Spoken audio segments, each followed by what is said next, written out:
Hey guys, Harv here, and welcome back to the Kerbal space program. This is Space Tourism, the series in which we do tourism in space. Or should that be in space? Yeah, I'm real mature. So here we are on the surface of Laythe. In the previous episodes, we brought things here, I suppose. We landed the base, drove it up from the coast, and now we are attempting to drive back down to recover another separate landing that we did earlier on. I say attempting because this kind of thing tends to happen a lot. In fact, that was rather tame, actually. And it did look quite funny how it just flipped, detached the Kerbal, and the rover just carried on as if, oh, do I have to carry this guy? He's so heavy. Oh, screw it, I'm just going to drop him. They aren't all as calm as that. In fact, this is quite a good example of one that wasn't particularly calm. I thought I'd avoid going straight down the mountain. I'd do a bit of a ski run, cutting across the diagonal, you know, to try and get the most speed whilst not having to flip around so much. Unfortunately, we've shown this tactic doesn't work. Bam! Explosion! Flip! Ooh! But once again, the Kerbal does survive, so everything's fine, right? Apart from the fact that we have to reload constantly. This happens quite a few times, 6 if I remember rightly, and I'll show you one more example, but then I'm not going to dilly-dally, or is that the word? Dilly-dally? Is that the phrase? Probably. I'm not going to remain here for too long. What's the word? I can't remember the phrase I'm trying to say. I'm not going to tarry. Tarry? Yeah, maybe something like that. Bam! Explosion, Kerbal survived again. Oh, maybe not. Yeah, so that was the one he dies, and I thought, ooh, someone's died now, okay. Ignoring all the times people have died in this series, oh, someone's finally died. Well, I better take some measures to prevent that from happening. So what do? We get off our seat, we repack our parachutes, and get back in. Now you may have watched the charity live stream I did a very long time ago.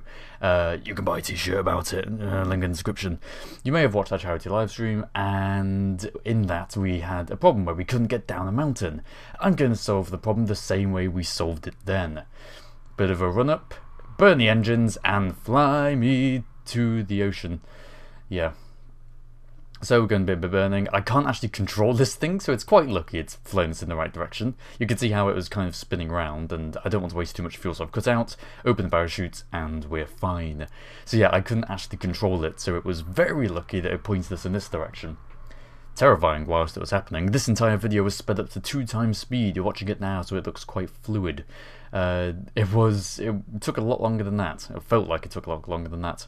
Longer than twice that time, certainly. But anyway, this doesn't matter. Let's okay, do a bit of turning. There we go. Point back down the mountain and take this bit really slowly. Take it really slowly, as in so slowly that snails could be getting there first, because we do not want to fall and crash now, because that would be really, really annoying. Having done it 6 times already, you can understand that maybe that's not the most optimal circumstance to be in, but nonetheless we're getting closer. 200 meters away now, and oh, there's a piece of debris below us, very far below us somehow.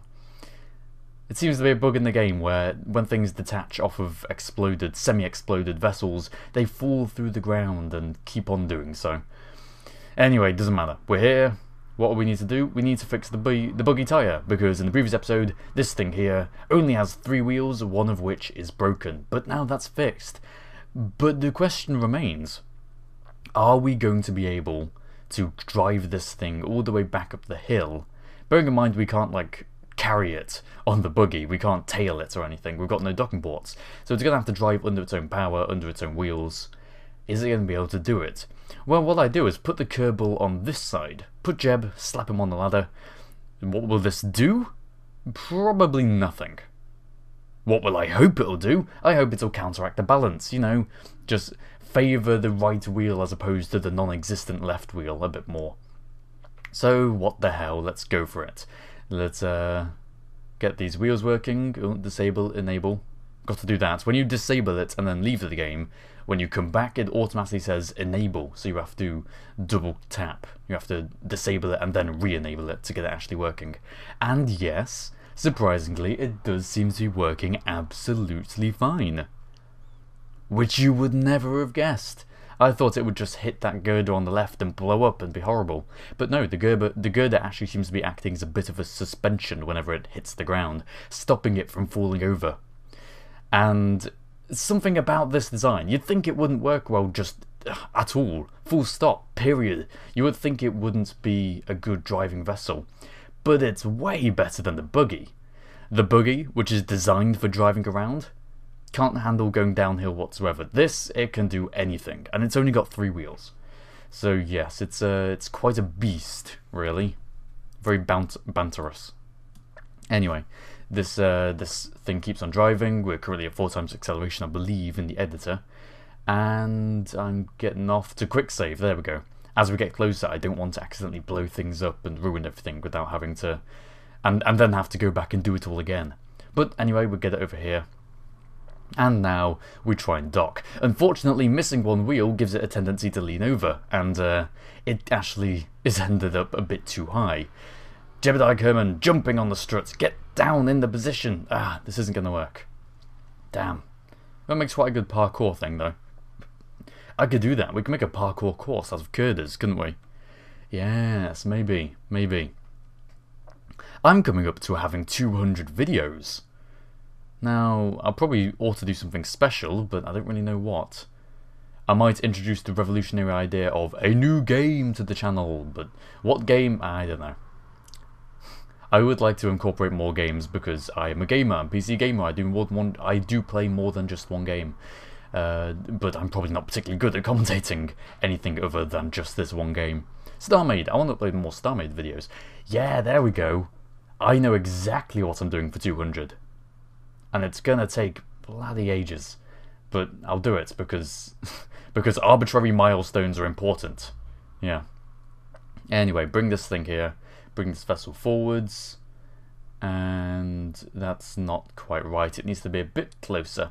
The method to get things to dock on ground is to put them as close as possible where it looks like they ought to be docking, and then time warp. And as you come out of time warp, physics engine enables itself, and it just realizes, oh, these 2 things ought to be docked, and it just pushes them together, despite the fact that they otherwise wouldn't have been so lenient.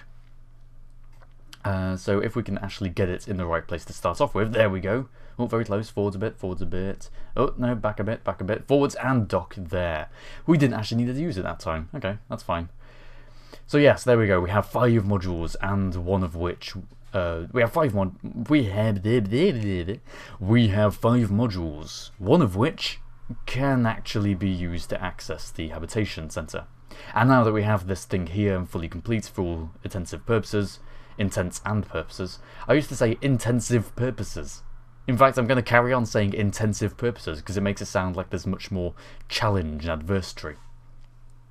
So for all intensive purposes, this is fully built and absolutely fine. Still isn't perfect to walk along, but you know, it works well enough. It's parkour, or these holiday Kerbals want a bit of excitement in their life. So what do we work on next? I want to take a bit of a break from the space thing after this. I want to, I don't know, I want to do something land-based, but perhaps not on the moons. Perhaps back on Kerbal we can sort something out. More tourism. Obviously something that's going to benefit the series, but whether it's directly or indirectly remains to be seen. Anyway, whilst all that was happening, we drove the buggy back. Meanwhile. Something that's impossible in the game, but it happened due to narrative imperative, which is a Discworld element. And here we go, what are we doing now? Oh yes, one crucial thing. The one crucial thing to rule them all that we completely forgot to do. The first thing that would come into any spacefarer's mind. And this is it. I claim India for Britain. I claim Laythe for the Union Jeb. That didn't quite work out. But yes, we have our Laythe space base or something. You know what? No. Laythe Spa. There we go. Spa and Relaxation Center. That's what this is. Although relaxing may not be the best of terms to describe it with, seeing as we're probably going to be doing paragliding and other such things. Anyway, here we are. Here's a launch going all the way up to Laythe to deliver fuel, because what we want now is a space station in orbit around Laythe, so that we can go up from the surface, get some fuel if we need it and go away, or come into orbit and get some fuel in preparation for going down onto the surface, because we do need to develop some sort of shuttle for getting down there. And this is all very weird, isn't it? Have you noticed what's happening? I don't know if it's just me, but it seems like this ship is launching very slowly. And this is the reason I've kept this footage in. I'd usually have cut it out by now, just shown a few seconds to present to you the mission profile. But this is rather odd. I mean, I know I'm carrying something really heavy. This thing weighs... This is right at the start, right at the top of the maximum operating mass. Up there, it's about 95 tons, I believe, this thing in total. And the total maximum ever achieved is about 101 tons to orbit. And that was perfect flying conditions. In fact, in the perfect flying conditions, in that we actually had a sensible pilot.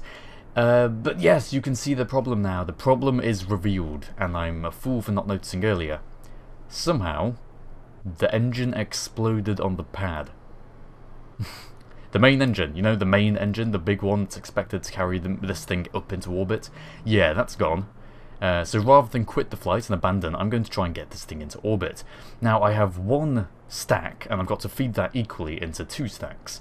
Now, there's no easy way to do this, so I'm having to transfer forwards and backwards and forwards and backwards, and also having to steer at the same time. I ought to be tilting over more, and I'm pointing off inclination. It's all very busy, very, very busy. And the main reason I didn't just quick load back to the pad was because it's exciting, it's intense. Am I going to be able to do it? Am I actually going to be able to make orbit? Being a professional Kerbal space programmer, that I am, and having played the game for quite a while, doing orbital maneuvers is quite standard. You know, launching, yeah, I can do that, no problem. But having something like this and actually overcoming it successfully, that's fun, and that's what keeps KSP playable. So, I've been transferring the fuel into one tank, into the other tank, trying to keep it steady. This is the last bit of fuel left now, I believe. Oh no, we have some in the top one, so we're just trying to transfer everything possible. I mean, the fuel lines, it would be fine otherwise, because the fuel lines from the pair feed into the central one. What I need is the opposite thing, so I have to do it manually, and it's all a bit of a bother. But we do make it up out of the atmosphere. We have our trajectory up there at 71 kilometers, and just a little bit of fuel left. So it looks like everything is going to be fine. And now that we are just cruising and free-falling upwards, which, yes, you can free-fall upwards. Falling implies downwards, but free-falling is just when you're not under... Well, you are under acceleration. You're not under... you are under force. You're free-falling. You're just... You're not being slowed down by an engine, I suppose. And equally, we're not being slowed down. We're just on the upwards bit of our trajectory. I need to enunciate clearly. Anyway, here we are, in space. It gave us the opportunity to finish transferring the fuel, and now the engines can cut out. I mean, they're not perfectly equal, so I don't want to have a second where one is burning and the other's already burnt out, so I'm not going to fully burn them out. And in fact, I do try and actually equal them up for the last final bits, but it's not really worth it. The delta V given from these little bits of fuel left, it's minimal. It's fine.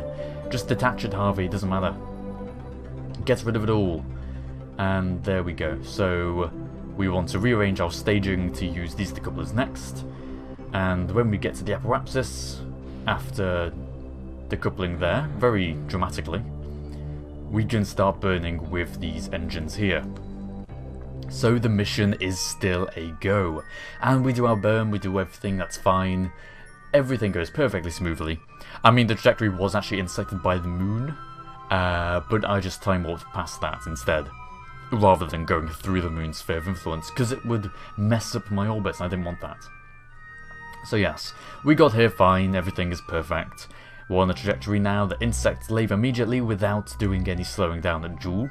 Seems to be the standard procedure, and in fact it seems to be that our space station around Jool isn't going to be particularly useful, I'm having to say. For the first 10 episodes of this, it was spent mainly dedicated to getting that space station functional, and now it's not particularly useful. Although I will be using it in this episode. And it does still have a use despite that. It may not be useful for getting straight to the destination, but for servicing and doing whatever refuels we need, it certainly will be handy to have a source of fuel around. And a place to dock ships. But here we go. We burn through Laythe's atmosphere, just skimming, slicing off the top of it. And we do a bit of burning, assisted burning, just to make sure we're in orbit. It's a very big orbit, but it is an orbit nonetheless. Now, after a bit of burning, we managed to get this into roughly circular. Circular? Yes. Equatorial? Not quite. You see, we came in with a bit of an angle, which I really ought to have sorted out immediately, but instead I left it. And having done a little bit of burning, I just decided to leave it there. It's fine, it's not a problem, is it? I mean, we will have to sort it one day, because it's going to be really annoying going from the equator onto land to going into a inclined orbit immediately, and it'll make it a hell of a lot harder to dock, but I think it's fine for now. So, what is the use of this station? Well, we have some ships here already that we can use. Absolutely. Let us take our crew module here, our crew transport vessel, which has previously been casted off as surplus to requirements due to the invention of our crew shuttle unmanned version, which can take up to 4 people, and this one can only carry 3, but it has a massive fuel capacity, which is probably just what we need to go from this orbit up, as you can see on the trajectory, up to Laythe. So, we need a method of getting Kerbals up from the ground, because Jeb isn't particularly happy. Jeb's been down on Laythe, basically abandoned for a very long time. The intention was he'd take the shuttle he landed, the Laythe-bound plane, and bring that back up, but the fuel probably wasn't sufficient, and he knocked off his only generator, his only source of power, and that meant that it rendered the ship non-functional. So this crew shuttle, his brothers, Bill and Bob Kerman, are coming to get him. Maybe it'll be able to land, it might actually be able to land. With this much fuel, it's possible that it will be able to do a powered landing on Laythe, and then proceed to go back into orbit, recovering Jeb Kerman. Whether or not that's actually viable, I'm not sure. In fact, can we take a look at it? Can we take a look at the ship? No, it's doing orbital. I'm in the map view. Damn. I wanted to check whether there's parachutes. Maybe we'll get a look at it very shortly. Perhaps as it does the burn. Because this one doesn't need to aerobrake. This one will not be aerobraking in the atmosphere. Oh, hello. Goodbye. Just saw it then. This ship will not be aerobraking in the atmosphere because it takes 37 meters per second of delta V to put it into an orbit. 37 meters per second, that's nothing. Absolutely nothing. That's worth paying to avoid the complication of aerobraking. So we can put our periapsis straight up to the altitude we want it at, which is about 300,000, that's the orbiting height of our space station, but I think we need to bring it in lower. I think we ought to make that more like 100,000. And yes, I burn and go straight past it because I'm a dolt, but one quick load later and it never happened. So, periapsis, burn retrograde, and we're in orbit. Now what do I want to do? Well, ideally I ought to mash inclination first, I guess. So that's what we're going to do.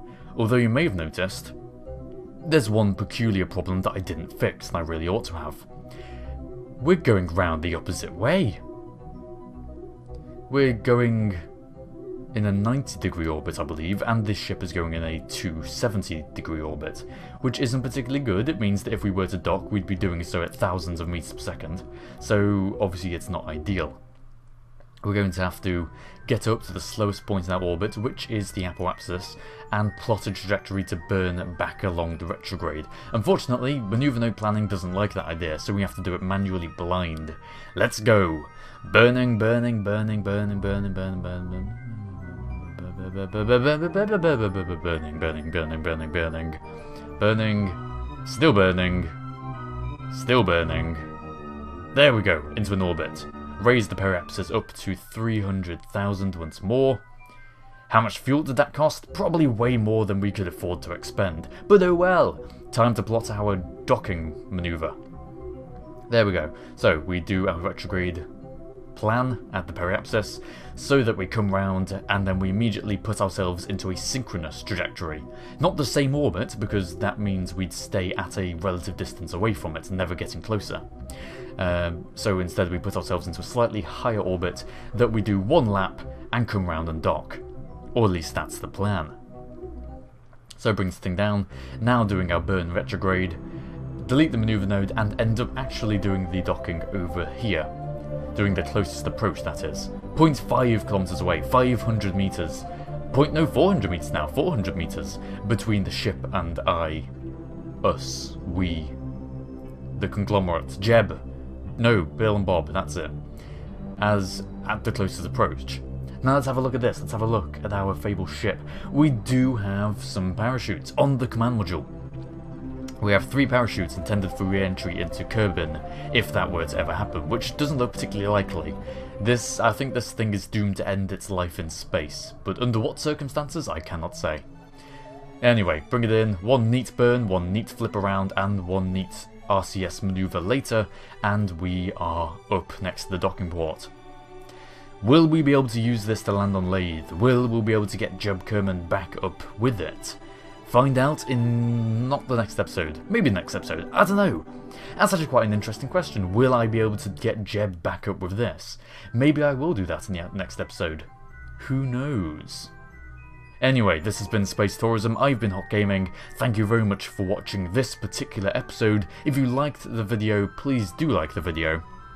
And coming up to Christmas, if you would like to buy some HOCgaming t-shirts and mugs, you can do so via a link in the description. Thank you very much for watching, and I shall see you all next time.